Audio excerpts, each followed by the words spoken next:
એક ભોલું હતું ને એને કેટલા બધા ઘેટાને બકરા હતા. ગામની બાજુમાં એને એક સરસ મજાનો વાડો હતો અને વાડામાં એણે ઘેટા બકરા રાખ્યા હતા. દિવસ થાય એટલે ઘેટા બકરા હેઠી વેચા હરખી ઘેટા બકરા લઈને ભોલું ચારવા લઈ જાય.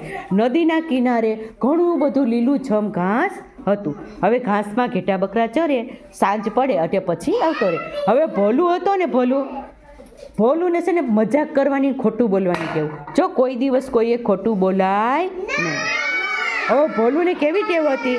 દરરોજ બરાડા પાડે. એ હાલો જો દોડો દોડો, ગામમાં વાઘ આવ્યો, ગામમાં દીપડો આવ્યો. આવી રીતે ભોલું રાડું પાડે. કેવી ખોટી રાડું પાડે.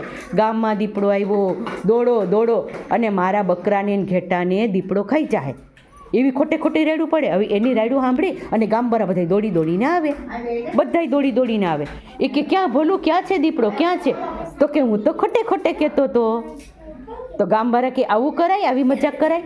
પછી ગામવાળા જતા રહ્યા. વળી પાછો બીજો દિવસ થયો.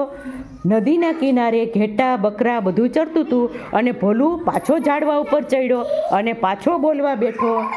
હું બોલવા બેઠો? હું બોલતો હતો? દોડો દોડો, ગામમાં દીપડો આવ્યો, વાઘ આવ્યો, મારા ઘેટા બકરાને ખાઈ જાય. કોણ કહેતું તું? ભોલું. પાછા બધાય ગામના દોડી દોડીને આવ્યા. ભોલું ક્યાં છે? તારા ઘેટા બકરાને દીપડો ખાઈ જાય. એટલે દોડી દોડીને આવ્યા ને તો ભોલું તો પાછો માંડ્યો દાંત કાઢવા. હું તો ખોટું બોલતો હતો, દીપડો આવ્યો નથી. ખોટું બોલાય ના બોલાય, પણ ભોલું શું કરતો હતો? ખોટું બોલતો હતો. હવે એક વખત હું 3-4 વખત આવી રીતે કર્યું ને તો ગામવાળાને થઈ ગયું કે ભોલું તો દરરોજ ખોટું જ બોલે. એક વખત હકીકતે સાચે જ દીપડો આવ્યો ને સીધો ક્યાં આવ્યો? જ્યાં ગાય ચરતી હતી ને, ઘેટાને બકરા ચરતા હતા ને એની ઉપર તરાપ મારી. એને 8-10 ઘેટાને મારી નાખ્યા. દીપડાએ 8-10 ઘેટા બકરાને મારી નાખ્યા. પછી ભોલું તો ઝાડવા ઉપર ચડી ગયો, જોરથી રાડું પાડે, દોડો દોડો, બચાવો, મારા ઘેટા બકરાને મારી નાખ્યા, દીપડો આવ્યો, ગામમાં દીપડો આવ્યો. તો ગામવાળા બધા ભેગા થયા ને તેણે કીધું, અરે ના રે ના, ભોલુંને તો ખોટું બોલવાની ટેવ છે. એના ઘેટા બકરાને કોઈએ માર્યા નથી. ભોલું દરરોજ ખોટું બોલે છે. હાલો આપણે ક્યાંક ભોલું પાસે જવું નથી. કોઈ ભોલું પાસે આવ્યો નહીં. એક દીપડો હતો, પછી બીજોય આવ્યો, ત્રીજોય આવ્યો, અને ભોલુંના બધા ઘેટા બકરા મારી નાખ્યા. કોણે? કેટલા બધા દીપડાએ. ભોલું ખોટું ના બોલ્યો હોત તો ગામવાળાની સહાય તે આવતા હતા ને. પછી ગામવાળા આવ્યા નહીં. શું કામે? કે ભોલુંની છાપ ખરાબ પડી ગઈ કે ભોલું તો ખોટું બોલે છે, ખોટી રાડ કરે છે, એટલે ત્યાં જવું નથી. એટલે ક્યારેક આપણું સાચા હોઈએ તો આપણી કોઈ સહાય આવે નહીં. એટલે ખોટું બોલાય નહીં. નથી ખબર પડતી? ખોટું ક્યારેય બોલાય નહીં. મમ્મી પપ્પા પાસે ગમે ત્યારે સાચું બોલશો ને તો એ તમને ખીચાઈ લે. આપણી ભૂલ છે, સાચું બોલી દો, ખીચાઈ લે, બરોબર.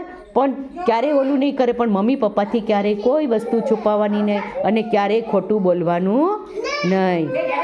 પડી સમજ? આ વાર્તામાંથી બોધ કેવો મળ્યો? જૂઠું બોલવાનું નહીં. ક્યાં અવાજ નહીં? કોઈએ જૂઠું બોલવાનું નહીં, બરોબર.